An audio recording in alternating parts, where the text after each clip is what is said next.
कौन ब्रह्मा का पिता है, कौन विष्णु की माँ, शंकर का दादा कौन है, हमको कूदे बता। यह जानने के लिए कृपया सुनिए जगत गुरु तत्वदर्शी संत रामपाल जी महाराज के अमृत वचन सभी धार्मिक पुस्तकों के आधार पर।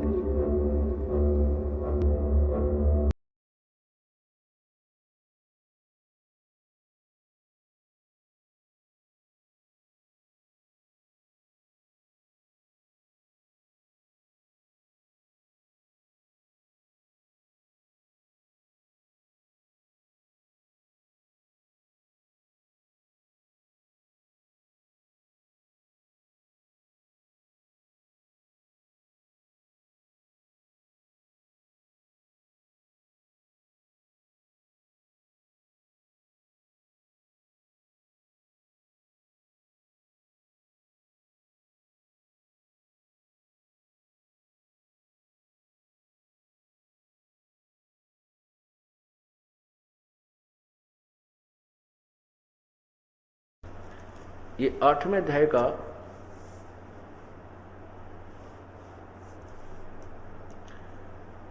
ये लाना, ये तीसरा मंत्र,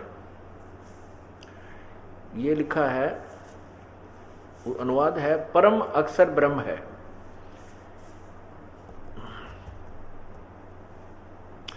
वह परम अक्षर ब्रह्म है। अपना स्वरूप अर्थात जीवात्मा अध्यात्म नाम से कहा गया। ये उच्चते कहा जाता है। भूतों के भाव को उत्पन्न करने वाला जो त्याग है, कर्म नाम से कहा गया। अब इसमें हमने ये लेना है कि वो परम अक्षर ब्रह्म है। अब एक तो परम अक्षर ब्रह्म है। अब आइए हम इसमें 5वां श्लोक लीजिए। ये जो अंत काल में भी मुझको ही स्मरण करता हुआ शरीर को त्याग जाता है। गीता ज्ञान दाता कह रहा है कि जो पुरुष अंत काल में भी मुझको ही स्मरण करता हुआ शरीर को त्याग कर जाता है, वह मेरे साक्षात स्वरूप को प्राप्त होता है, इसमें संशय नहीं है। और छठे मंत्र में कहा है कि हे कुंती पुत्र अर्जुन, यह नियम है, एक नियम है कि यह मनुष्य अंत काल में जिस भी भाव को स्मरण करता हुआ शरीर का त्याग करता है, वह उसी को प्राप्त हो जाता है, सदा उसी भाव से भावित रहता है। अब इसका वास्तविक अर्थ क्या है? इसका वास्तविक कहानी यह है कि गीता ज्ञान दाता 2 भगवान शुरू हो गए इसमें 8वें अध्याय में। वैसे तो 3 है, लेकिन 2 का निर्णय ज्ञान 2 का दिया जा रहा है। अपने बारे में कह रहा है कि मेरा स्मरण कर 8वें अध्याय के 5वें श्लोक में, और इस प्रकार तो मुझे ही प्राप्त होगा, मेरे साक्षात रूप को, यानी मुझको ही प्राप्त होगा मेरा स्मरण कर। और छठे मंत्र में कहा 8वें अध्याय में कि ये एक नियम है कि अंत समय में जो जिस भी भाव में भावित रहता है, यानी जिस भी भगवान की भक्ति करता रहता है, अंत समय में जब शरीर छोड़कर जाता है वो उसी को प्राप्त होता है। अब 8वें अध्याय के 7वें श्लोक को फिर देखिए। अभी यह 8वां अध्याय है और इसका आपने ये अभी 6वां मंत्र पढ़ा था, 7वां पढ़िए। इसलिए हे अर्जुन, तू सब समय में निरंतर मेरा स्मरण कर और युद्ध भी कर। इस प्रकार मुझ में अर्पण किए हुए मन बुद्धि युक्त होकर निसंदेह मुझको ही प्राप्त होगा। ठीक हो गया। अब 7वें अध्याय तक, 8वें अध्याय के 8वें अध्याय के अब 7 श्लोक तक हम आपको निर्णय देते हैं। प्रथम मंत्र में अर्जुन ने पूछा किम तत् ब्रह्म पुरुषोत्तम, जिस तत् ब्रह्म के बारे में आपने 7वें अध्याय के 29वें श्लोक में कहा गीता जी में, वो कौन है? अब वो निर्णायक ज्ञान दे रहा है गीता ज्ञान दाता भगवान के 8वें अध्याय के 3रे श्लोक में उत्तर दिया, वो परम अक्षर ब्रह्म है। 5वें श्लोक में कहा है कि ये तो मेरी भक्ति कर, मेरे में सच्चे दिल तक लग, तो मुझे ही प्राप्त होगा। और फिर 6ठे श्लोक में कहा कि ये नियम है भाई, जो अंत समय में जिस भी भाव में भावित रहता है उसी को प्राप्त होता है। 7वें श्लोक में फिर 8वें अध्याय के में कहा कि तू मेरा निरंतर मेरा सिमरण भी कर, युद्ध भी कर, मुझे ही प्राप्त होगा। ठीक है, अब आगे उस सच्चिदानंद घन भगवान के बारे में जानकारी दी जा रही है 8, 9 और 10 श्लोक में।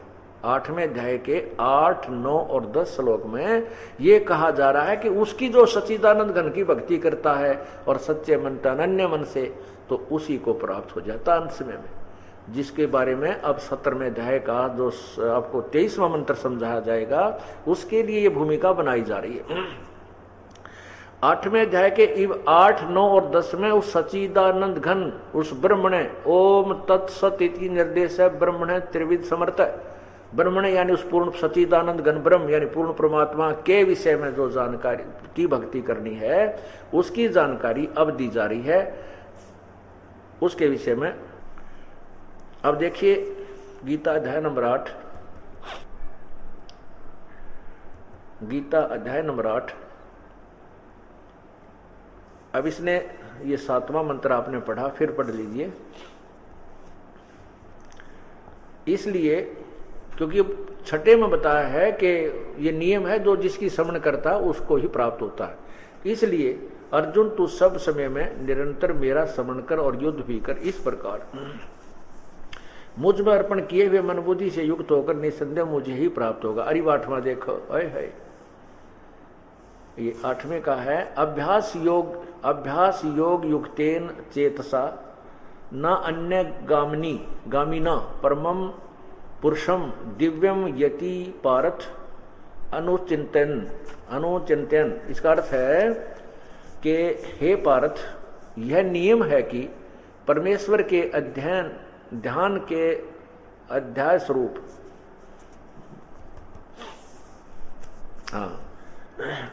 ध्यान के अभ्यास स्वरूप योग से युक्त दूसरी ओर न जाने वाले चित्त से निरंतर चिंतन करता हुआ परम दिव्य पुरुष, परमम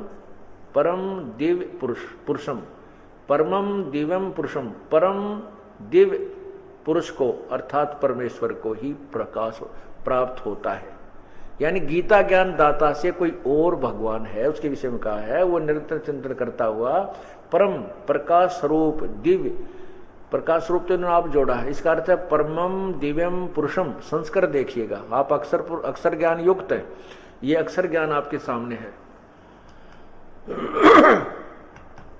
इसका अर्थ बनता है परम दिव्य पुरुष यानी परमेश्वर, परम दिव्य पुरुष कहो, चाहे परम अक्षर ब्रह्म कहो, चाहे पूर्ण ब्रह्म कहो। याति माने पर्याप्त, प्राप्त होता है। ये 3 लगातार श्लोक दिए उस पूर्ण परमात्मा के विषय में। अब लगातार 8वें अध्याय के 8, 9 और 10 3 श्लोकों में स्पष्ट किया है उस परमात्मा की भक्ति, सच्चिदानंद घन की भक्ति।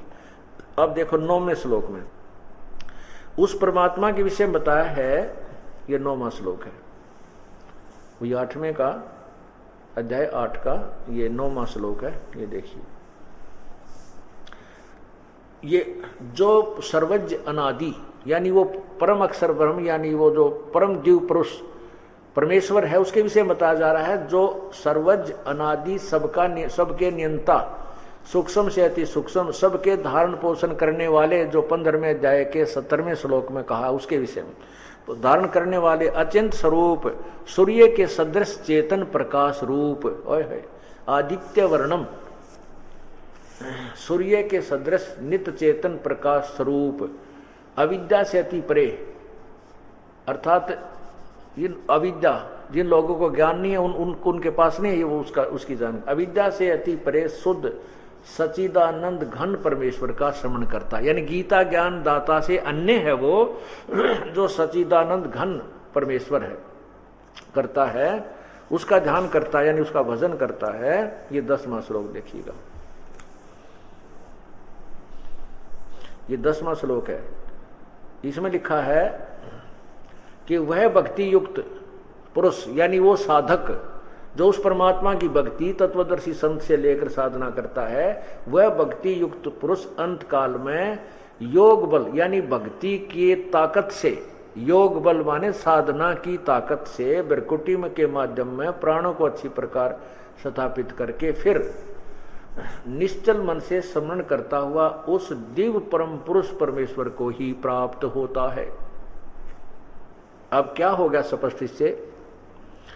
गीता ज्ञानदाता ने अपने विषय में तो गीता अध्याय के 5 और 7 में 2 श्लोकों में कहा है कि मेरा स्मरण करेगा तो मुझे प्राप्त होगा, अगर मेरी प्राप्ति करनी है तो युद्ध भी कर और मेरा सिमरण भी कर।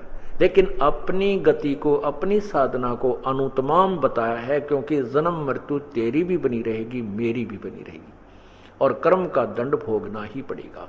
लेकिन उस परमात्मा की शरण में जाने से, और जो साधक तत्वदर्शी संत से पूर्ण परमात्मा का यथार्थ मंत्र जो 17वें अध्याय के 23वें श्लोक में लिखा है, उसको प्राप्त करके जो साधना करता है, वो अंत समय में उस परमात्मा का सिमरण करता हुआ शरीर छोड़कर जाता है, तो उसी के पास उस भक्ति की ताकत है, उन सिमरण के नाम के सिमरण की कमाई के कारण उस परम पिता के पास पहुंच जाता है। क्लियर है, इसमें स्पष्ट हो गया है।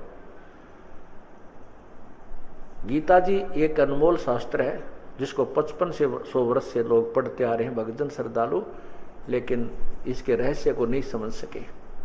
क्यों, किस लिए नहीं समझ सके? कि सतगुरु बिन काहुन पाया ज्ञाना, जो थो था वो छड़े किसाना। गुरु बिन वेद पढ़े जो प्राणी, समझे न ज्ञान रहे अज्ञानी। अब गुरु नाम या सतगुरु, वैसे तो गुरु नाम है ज्ञान देने वाला, सच्चा, और सतगुरु जो यथार्थ ज्ञान दे। ज्ञान तो सभी देते हैं, कोई किसी चीज की जानकारी दे रहा है, कोई किसी जानकारी देता है। सतगुरु का अर्थ है जो तत्वदर्शी संत है, जो तत्व ज्ञान बताता है।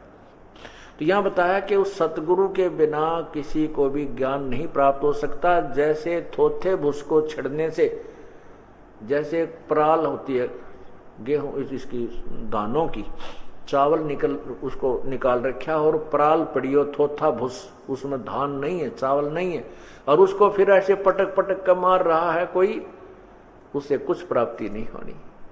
अर्थात तत्व ज्ञान के बिना, पूर्ण संत के बगैर ज्ञान प्राप्त नहीं हो सकता, और उसके तत्व ज्ञान के प्राप्ति के बिना जो साधना हम करते हैं उस थोथे भूस को कूट रहे हैं, उससे कोई लाभ नहीं होगा। सतगुरु बिन काहुन पाया ज्ञाना, जो थो था वो छड़े किसाना। गुरु बिन वेद पढ़े जो प्राणी, समझे न सारे रहे अज्ञानी। गुरु जी के बिना वेद जो पढ़ता है वो अज्ञानी रहेगा, उसको ज्ञान प्राप्त नहीं हो सकता, समझ नहीं सकता। जैसे जो हमारा विवाद शुरू हुआ था, जिसके कारण हमारा आश्रम भी छीन लिया गया, हमारे वहाँ उपस्थित भक्तों को भी जान से मारने की चेष्टा की गई, हमें झूठा केस बनाकर जेल में भी डाल दिया गया। उसका कारण यही था कि जैसे वेद पवित्र वेदों में लिखा है, यजुर्वेद अध्याय नंबर 8 के मंत्र 13 में, कि परमात्मा अपने साधक के, जो तत्वदर्शी संत से लेकर साधना करता है, वो पूर्ण परमात्मा उस भगत के सर्व पाप नाश कर देता है। उस परमात्मा की साधना चाहे बाप करो चाहे बेटा करो, चाहे कोई संत करो, देव करो चाहे साधारण मनुष्य करे, कि सभी पापों को भी परमात्मा नष्ट कर देता है। बिल्कुल सही है। भगवान की गुण है कि परमात्मा पाप खत्म कर देता। जैसे साबुन के गुण हैं कि साबुन लगाने से कपड़े का मैल नष्ट हो जाता है, नाश हो जाता है, अक्षमा हो जाता है। और कोई ये कहता है कि पाप अक्षमा नहीं होते साबुन लगाने से, तो क्या वो व्यक्ति साबुन से परिचित है? क्या उसने जिंदगी में साबुन कभी प्रयोग तो दूर रहा, उसने देखा भी है? नहीं। ऐसे ही जो वेदों में लिखा परमात्मा के गुण हैं, और इसके विपरीत जिसकी थ्योरी है, सिद्धांत है, वो बिल्कुल अज्ञानी है। अब देखो, इस अज्ञानी का प्रमाण देता हूं, मैं अपनी तरफ से नहीं कह रहा, परमात्मा की महिमा बता रहा हूं कि कबीर परमेश्वर ने कहा कि गुरु बिन काहू न पाया ज्ञाना, ज्यों थोथा भूस छड़े किसाना। ये यजुर्वेद देखना अब ये पता चलेगा परमेश्वर के उस सूक्ष्म वेद की वाणी कितनी ऑथेंटिक है, कितनी सत्य है कि सतगुर बिन काहू न पाया ज्ञाना, ज्यों थोथा बुछड़े किसाना। गुरु बिन वेद पढ़े जो प्राणी, समझे ना सार रहे अज्ञानी। अब महर्षि दयानंद ने 13 गुरु बनाए, सारे अज्ञानी थे। उनके आधार पर उन्हें सत्यार्थ प्रकाश की रचना कर दी, उसमें अपना सारा अज्ञान भर दिया। और वेद भी पढ़े उसने, और वेद का अनुवाद खुद करे 8वें अध्याय के 13वें श्लोक में अपने कर कमलों से महर्षि दयानंद जी अनुवाद कर रहे हैं। उसमें स्पष्ट लिखा है, 6 बार लिखा है भगवान की वाणी में कि परमात्मा अपने साधक के घोर पाप को भी नष्ट कर देता है। तो वेद समझे कहां, वो नहीं समझे, क्योंकि उनको गुरु सतगुरु नहीं मिले। ये देखिएगा यजुर्वेद,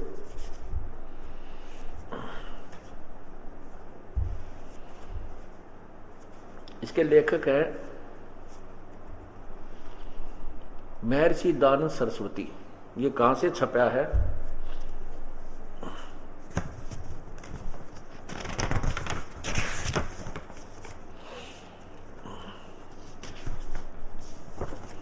ये देखिएगा, प्रकाशक हैं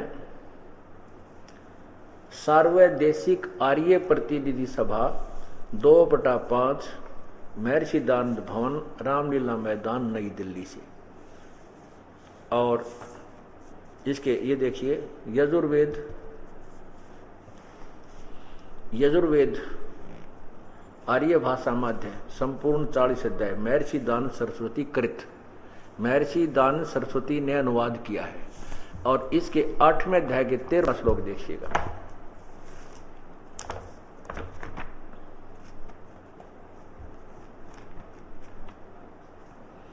ये देखना 8वां अध्याय,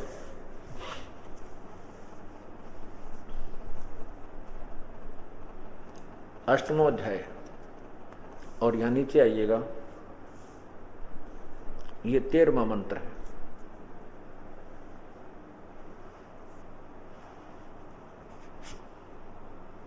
ये 13वां मंत्र है।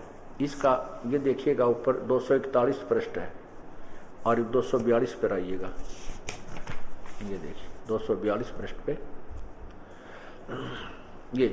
ये स्वामी दयानंद जी ने स्वयं अनुवाद किया है। हे सबके उपकार करने वाले मित्र, आप दान देने वाले, इसको इतना ले ले,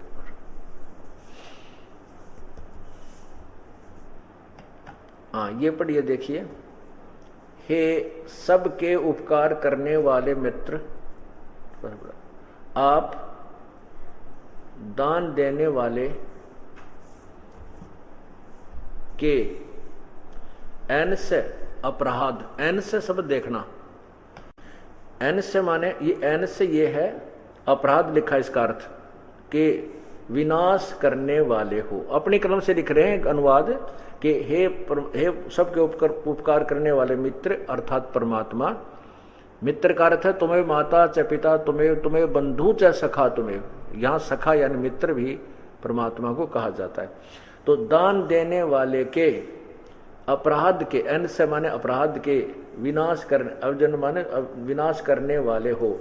मनुष्य कर्तस्य, साधारण मनुष्यों के किए हुए, एन से माने अपराध के, अवैजनम विनाश करने वाले हो। पितृकृतस्य, पिता के किए हुए, एन से माने यहां भी अपराध लिखना चाहिए था, विरोध आचरण कर दिया, नहीं, पिता के किए हुए अपराध के, एन से माने पाप को, एन से माने पाप, दूर करने वाले हो।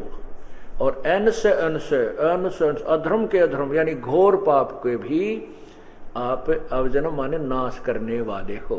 होए होए। और फिर हो जानता हुआ मैं जो कुछ भी अधर्म आचरण किया करता हूं वा करूं, अनजान मैं जो कुछ भी किया करता हूं वा करूं, उस सर्वस्व सबके, एन से माने दुष्ट आचरण नहीं, उस एन से माने पाप के दूर, अवैधन मन दूर करने वाले आप हैं। बताओ भाई, अब इससे ये सिद्ध कर दी, परमात्मा की वाणी सिद्ध होगी कि गुरु बिन काहू न पाया ज्ञान, जो थोथा वो छड़े किसाना। गुरु बिन वेद पढ़े जो प्राणी, समझे न सार रहे अज्ञानी। अब स्वामी दानंद जी सत्यार प्रकाश के अध्याय नंबर 7 में यानी समोल्लास 7 में लिखते हैं कि परमात्मा की उपासना करने से भगत के पाप नहीं कटते, पाप नाश नहीं होते, पाप अक्षमा नहीं होते। तो वेदों में भगवान के गुण हैं, वो गुण भगवान के गुण तो कह रहे हैं कि परमात्मा साधक करने वाले के घोर पाप का नाश कर देता है। और स्वामी दानंद जी कहते हैं कि साधना करने से साधक के पाप नष्ट नहीं होते। तो फिर साधना की, भक्ति की आवश्यकता ही समाप्त हो जाएगी, नास्तिक हो जाएगा संसार। ये देखिएगा,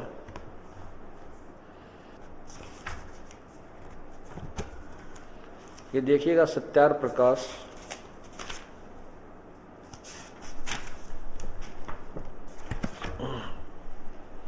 ये है सत्यार प्रकाश।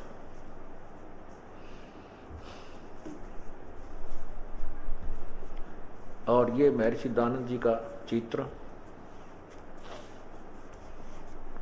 महर्षि दानंद सरस्वती, इनका जन्म हुआ था, स्वामी जी का जन्म हुआ है संवत 1881 अर्थात सन 1824 में, और इनकी मृत्यु हुई है संवत 1940 सन 1883 में। और यजुर्वेद का भाष्य इन्होंने समाप्त किया है। यजुर्वेद का जो अनुवाद किया है ये 1939 में। ये देखिए, ये यजुर्वेद वही। और यहाँ स्वामी जी ने इसका अनुवाद कब किया है, मार्गशीर्ष, ये देखिएगा अंत में बिल्कुल लास्ट में लिखा है ये देखो नीचे,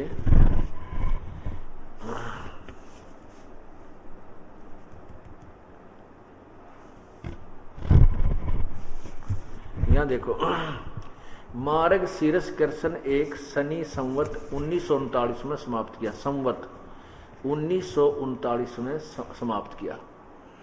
1940 में स्वामी जी की मृत्यु होगी। और सत्यार प्रकाश इससे कई वर्ष पहले लिखकर जनता में भेज दिया था। सत्यार प्रकाश तो बहुत पहले से समाज पढ़ रहा था। सत्यार प्रकाश में इनकी अपनी सोच, ज्ञान जो अज्ञानियों से ग्रहण किया था, ऋषियों से, संतों से, वह सोच सत्यार प्रकाश में भर रखी है।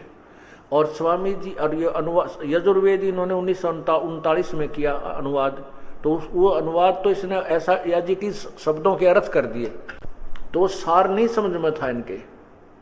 यदि इन्होंने लिखा कि सत्यार प्रकाश को मैंने वेदों के आधार से लिखा है, यदि इन्होंने वेदों को जाना होता तो ये अनर्थ और वेदों के विरुद्ध व्याख्या नहीं करते। जैसे अब देखना, यही आपने देखना सत्यार प्रकाश।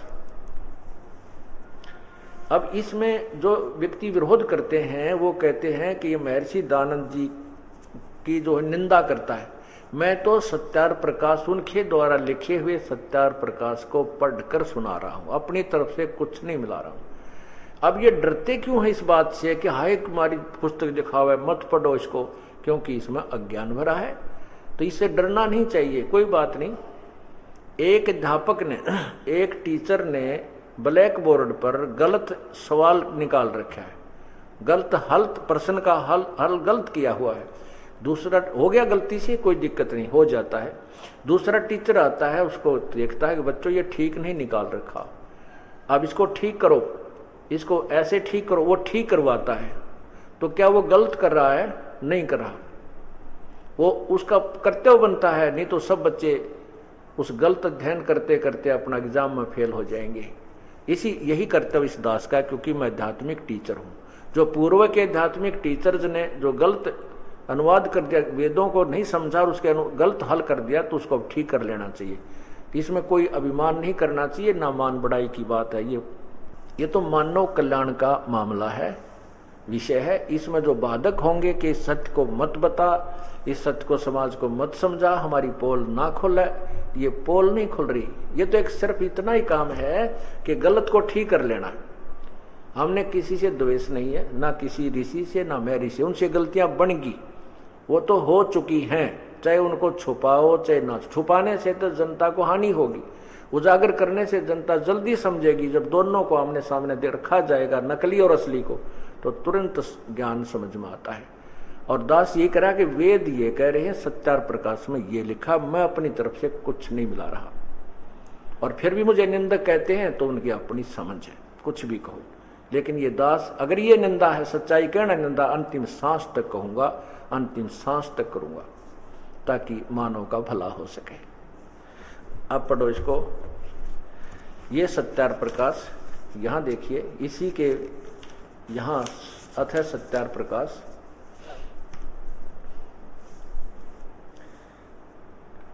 वैदिक विधि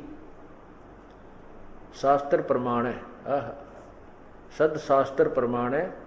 मनवंती श्री मत परमहंस परिवर्जा का आचार्य महर्षि दयानंद सरस्वती स्वामी विरचित है। इतनी बड़ी उपमा स्वामी जी के नाम पर आगे लगा रखी है। ये स्वामी जी का एक अन्य चित्र इसी के अंदर अंग है। और वैदिक यति मंडल दानंद मठ दीनानगर पंजाब से प्रकाशित है।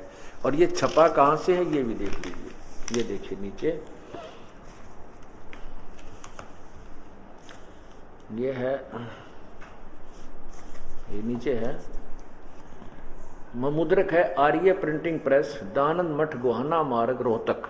रोहतक से ये प्रिंट हुआ है। और इसको आप प्रकाशक यानी छपवाया है दानंद मठ दीनानगर पंजाब से। इसी के समोल्लास नंबर अब 7 में पृष्ठ नंबर आप 155 पर आइए। ये 155 है।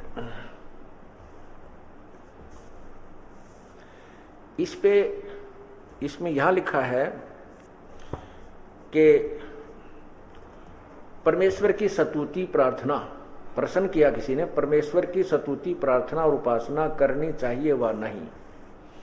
उत्तर स्वामी जी ने लिखा करनी चाहिए।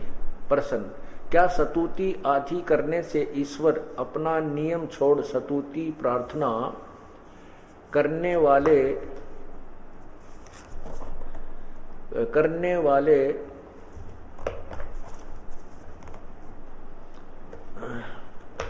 वाले का पाप छुड़ा देगा? उत्तर स्वामी जी का नहीं। स्वामी जी ने कहा कि नहीं। तो प्रश्न करना कहता है तो स्तुति प्रार्थना क्यों करना? जब भगवान पाप छुड़ा नहीं सकता, नष्ट नहीं कर सकता, तो भक्ति करने की आवश्यकता क्या? उत्तर स्वामी जी का कि उसके करने का फल अन्य ही है। प्रश्न क्या है? उत्तर स्वामी जी देते हैं, स्तुति से ईश्वर में प्रीति, उसके गुण कर्म स्वभाव के से अपने गुण कर्म स्वभाव का सुधरना, प्रार्थना से निरअभिमानता, उत्साह और उत्साह का मिलना, उपासना से, अब देखो, उपासना से परब्रह्म से मेल और उसका साक्षात्कार होना। अब इस एक व्याख्या में स्वामी जी ने अपने 3 सिद्धांत फेल कर दिए। स्वामी दयानंद जी ने अपनी इस 4 लाइनों में 3 सिद्धांत फेल कर दिए। एक तो वो मानते हैं कि प्रभु एक है, अनेक नहीं वेदों में। दूसरा वह कहते हैं परमात्मा निराकार है, साकार नहीं है। और वो अनेक, और फिर कहते हैं, और तीसरा अनेक, जबकि परब्रह्म का अर्थ है ब्रह्म से दूसरा परमात्मा। एक ब्रह्म, एक परब्रह्म, जैसे अपरम अक्षर ब्रह्म। 3 भगवान आपके समक्ष गीता जी में लिखे हैं। स्वामी जी कहते नहीं, एक ही ब्रह्म ही परमात्मा है और दूसरा भगवान कोई नहीं, ना वेदों में लिखा, कहीं नहीं है। और स्वयं ही ये देखिएगा, इसी सत्यार प्रकाश के, ये देखिए सप्तम समोल्लास, ये सप्तम समोल्लास में, इसका यहां देखना नीचे, किसी ने प्रश्न किया है वेद में ईश्वर अनेक हैं, इस बात को तुम मानते हो व नहीं? प्रश्नकर्ता सही कह रहा है, ठीक कह रहा है कि वेदों में तो अनेक ईश्वर लिखे, आप मानते हो कि नहीं? वेद में ईश्वर अनेक हैं, इस बात को तुम मानते हो व नहीं? उत्तर, स्वामी जी कहते हैं नहीं मानते, क्योंकि चारों वेदों में कहीं नहीं लिखा है अनेक ईश्वर सिद्ध हों। अच्छा, ये एक तो ये सिद्धांत यहां खत्म हो गया। जो ब्रह्म इन्होंने लिखा है, ये देख, स्तुति से ईश्वर में प्रीति, उसके गुण क्रम स्वभाव का सुधरना, यहां देखना, और उपासना से परब्रह्म से मेल और उसका साक्षात्कार होना। परब्रह्म से मेल, परब्रह्म का मेल माने प्राप्त होना, दर्शन करना। एक तो निराकार सिद्धांत समाप्त हो गया भगवान का, श्री स्वामी दयानंद जी का, कि साक्षात्कार तो साकार से होता है, निराकार से नहीं। निराकार से नहीं होता, साकार से होता है। और मिलन भी साकार से होता है, निराकार से मिलन क्या? क्योंकि उनके सिद्धांत अनुसार के परमात्मा सर्वव्यापक है, एक देशीय नहीं है। तो वो तो पहले ही हर एक के साथ मिला हुआ था, अभेद थे। जब सर्वव्यापक होते हैं, कण कण में विद्यमान है वो, तो वैसे ही मिला हुआ था। फिर उपासना से मिलन होना भी एक देशीय सिद्ध हो गया, यानी तीन सिद्धांत फेल हो गए। वो भगवान को एक देशीय नहीं मानते और साकार नहीं मानते और साथ में अनेक नहीं मानते। तो इस सिद्धांत, तीनों सिद्धांत फेल कर दिए स्वामी जी ने। अनेक ब्रह्म और परब्रह्म, एक दादा एक परदादा, दो दादा हो गए। ब्रह्म और परब्रह्म दो ब्रह्म हो गए। ये ब्रह्म को सुप्रीम पावर मानते हैं स्वामी जी, और स्वयं कह रहे हैं परब्रह्म से मेल हो जाता है, यानी ब्रह्म से अलग कोई और ब्रह्म है। पर सेकंड अन्य दो भगवान सिद्ध हुए। और मिलन एक देशीय हो गया, क्योंकि उससे साधना के बाद मिलन होता है। नहीं तो वैसे तो भगवान अभेद है, सर्वव्यापक होने से तो सबसे मिला हुआ है वो। साक्षात का अर्थ भी साकार सिद्ध होता है, निराकार नहीं। अब इन्होंने, और वेदों में लिखा है कि परमात्मा पाप काट देता है, और ये कहते हैं पाप नाश नहीं होते। ये तो आपने पढ़ा पाप नाश न होने की स्वामी जी की छोरी 155 पृष्ठ पे। ये देखिए समोल्लास सप्तम, 7वें समोल्लास का ये प्रश्न नंबर 55, 155। ये आपने पढ़ा, क्या परमेश्वर स्तुति प्रार्थना और उपासना करनी चाहिए व नहीं करनी चाहिए? क्या स्तुति आदि करने से ईश्वर अपने नियम छोड़कर स्तुति प्रार्थना करने वाले के पाप छुड़ा देगा? उत्तर स्वामी जी का नहीं। फिर इसी के 163 पृष्ठ पर पढ़िए, बहुत खुल के लिखा है। ईश्वर अपने भक्तों के पाप अक्षमा करता है व नहीं? उत्तर महर्षि जी का नहीं। यदि क्योंकि वो पाप अक्षमा करे तो उसका न्याय नष्ट और सब मनुष्य पापी हो जाएं, क्योंकि उनको पाप करने में उत्साह निर्भयता हो।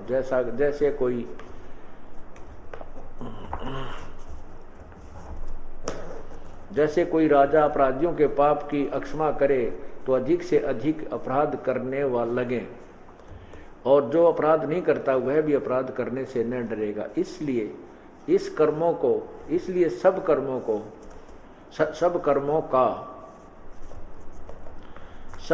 का यथावत फल देना ईश्वर का काम है, अक्षमा करना नहीं।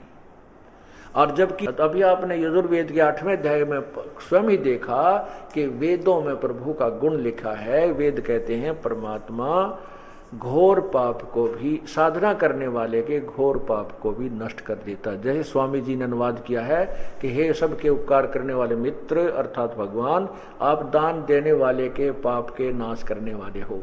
आप पिता के किए हुए पाप के भी नाश करने वाले हो, पुत्र के किए हुए पाप के भी नाश करने वाले हो।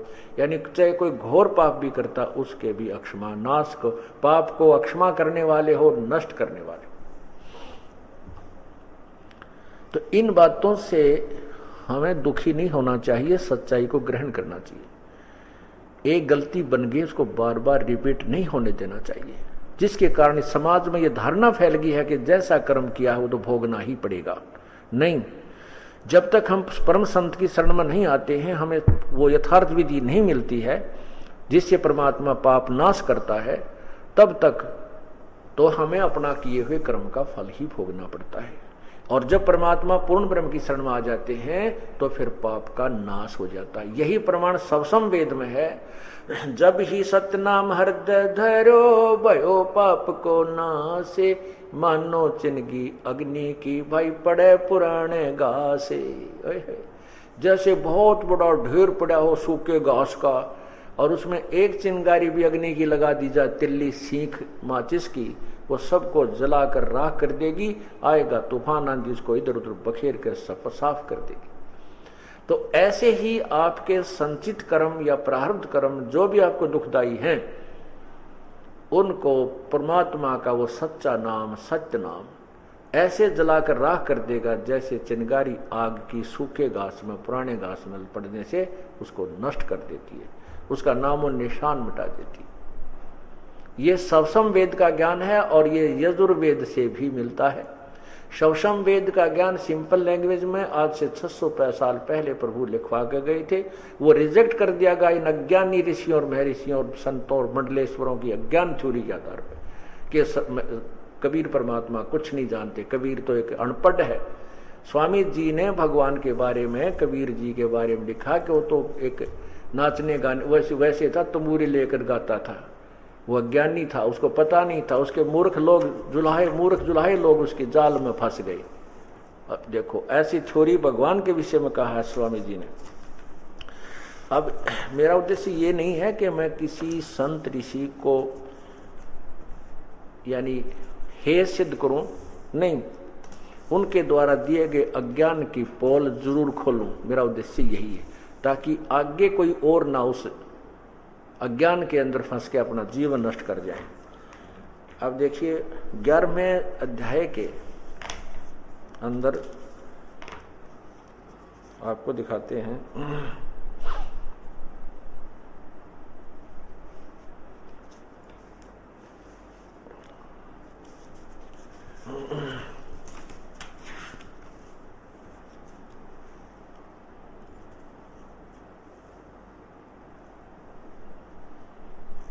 ग्यारहवें अध्याय के 11वें समोल्लास में, सत्यार प्रकाश के 11वें समोल्लास में 306 पृष्ठ पर, जो पुस्तक मेरे पास उपलब्ध है इसमें, क्योंकि अन्य सत्यार प्रकाशों में छापा मोटा और छोटा होने से पृष्ठ बदल जाते, लेकिन समोल्लास नहीं बदलेगा। अब 11वें समोल्लास में आप देखिए क्या लिखा है कबीर परमेश्वर के बारे में। ये वही सत्यार प्रकाश है और इसके प्रश्न नंबर 306 पे, सत्यार प्रकाश प्रश्न नंबर 306 पे क्या पूछा, कहा है प्रश्न, कबीर पंथी तो अच्छे हैं। किसी ने प्रश्न किया कि कबीर पंथी तो अच्छे हैं। उत्तर स्वामी जी का, नहीं। प्रश्न, क्यों अच्छे नहीं? प्रश्नकर्ता अच्छी बात कह रहा है, क्यों अच्छे नहीं? पाषाण आदि मूर्ति पूजा का खंडन करते हैं। कबीर साहब फूलों से उत्पन्न हुए और अंत में फूल हो गए। ब्रह्मा विष्णु महादेव का जन्म नहीं था तब भी कबीर साहब थे। ये तो प्रश्नकर्ता कह रहा है, बहुत अच्छी बात कह रहा है। थे बड़े सिद्ध, जिस बात को वेद पुराण भी नहीं जानते, जान सकता सबको, उसको कबीर जानता है। सच्चा रास्ता है सो कबीर ही ने दिखलाया है। इस मंत्र का, इनका मंत्र सतनाम कबीर आदि है। ये किसी प्रश्नकर्ता ने प्रश्न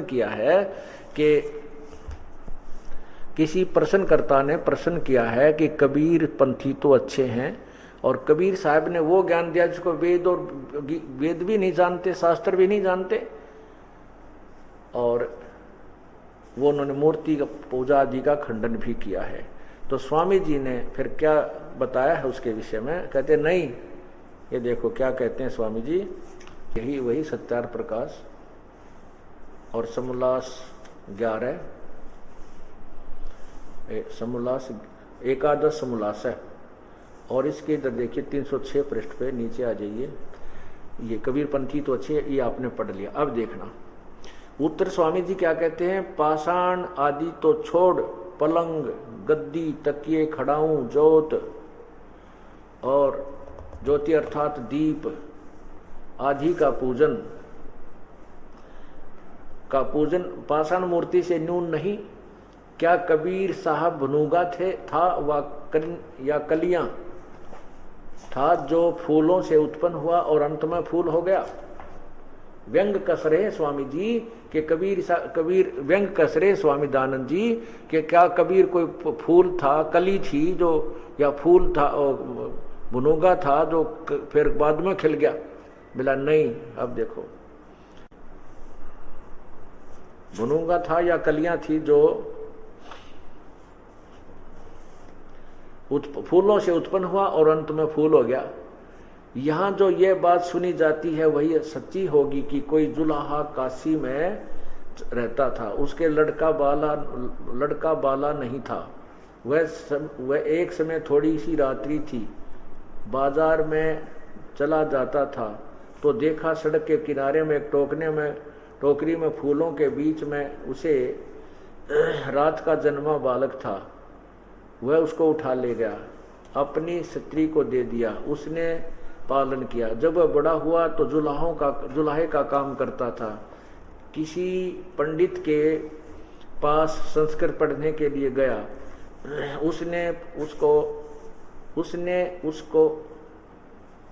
उसने उसका अपमान किया, कहा कि हम जुलाहे को नहीं पढ़ाते, हम जुलाहे को नहीं पढ़ाते। इस प्रकार कई पंडितों के पास फिरा, परंतु किसी ने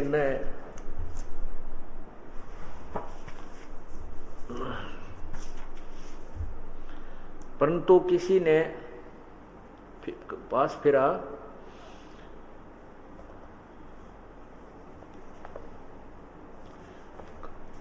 परंतु किसी ने न पढ़ाया।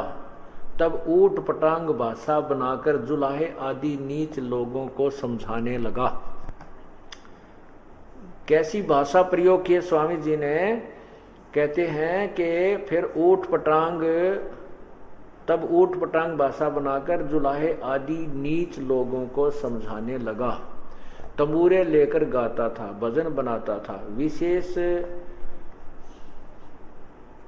विशेष पंडित शास्त्र वेदों की निंदा किया करता था। कुछ मूर्ख लोग उसके जाल में फंस गए। जब मर गया तो लोगों ने उसे सिद्ध बना लिया। अरे वाह! और जो जीते जी बनाया था उसको लिखा के और उसकी बाणी बना दी। अरे तेरा गजब है भगवान। अब ऐसे लोगों को, ऐसे महापुरुषों को हम महर्षि कहें या क्या कहें, ये स्वयं सोच लेना।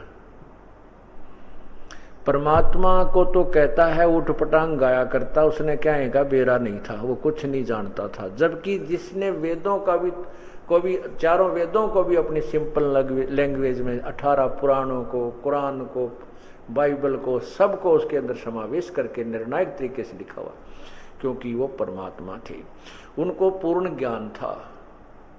वह स्वयं ही तत्वदर्शी संत की भूमिका करने आए थे और परमात्मा के बिना परमात्मा की वाणी को कोई नहीं खोल सकता, परमात्मा के ज्ञान को कोई नहीं बता सकता। यही ऋग्वेद मंडल नंबर 9 के सूक्त नंबर 96 के मंत्र 16 से लेकर और 20 तक निर्णायक ज्ञान दिया है कि वो परमात्मा बालक रूप धारण करके जो प्रकट होता है तो वो आप ही आकर के अपने तत्व ज्ञान को समझाता है और उसको कबीर वाणी कहते हैं। लोकोक्तियों के माध्यम से, दोहों के माध्यम से अपने यथार्थ ज्ञान को समझाता है। और वो परमात्मा तीसरे मुक्ति धाम, यानी एक ब्रह्म का लोक, दूसरा परब्रह्म का लोक, तीसरे मुक्ति धाम वो यानी सतलोक में रहता है। और वही परमात्मा फिर चौथे धाम में भी रहता है, क्योंकि सतलोक से ऊपर जो चौथा धाम है वो अकय लोक है, अनामी लोक है। वहां पर भी वो पूर्ण परमात्मा कबीर परमेश्वर ही रहता है। और यहाँ पर भी आता है, वो दोनों स्थानों पर भूमिका करता है। वहां पर वो एक सफेद ऊपर एक गुमज के अंदर, एक बहुत बड़े गोल आकार के गुमज में, यानी उसके अंदर गुमद के अंदर विराजमान रहता है। साकार है, एक देशीय है, वेद स्पष्ट कर रहे। तो अब ये स्पष्ट हो गया कि स्वामी जी कहते हैं कि कबीर क्या फूल बनूगा थे, कलियां थी कि बाद में फूल हो गया, खिल गया और फूल में उत्पन्न हुआ और बाद में फूल हो गया। अब यही रहस्य आपको आने वाले सत्संग, ये सत्संग जो चलेंगे इनमें क्लियर किया जाएगा। क्योंकि पिछले सत्संग में, पिछली पूर्णमासी पर आपने जो 5 दिन का सत्संग सुना था, उसमें इस परमात्मा की हम कंप्लीट महिमा, पूर्ण महिमा नहीं बता सके, क्योंकि ये बहुत विस्तृत है, उसमें बहुत थोड़ा ही ज्ञान आपको प्राप्त हुआ था। तो उसी को अब इन आने वाले सत्संगों में उसकी पूर्ति की जाएगी।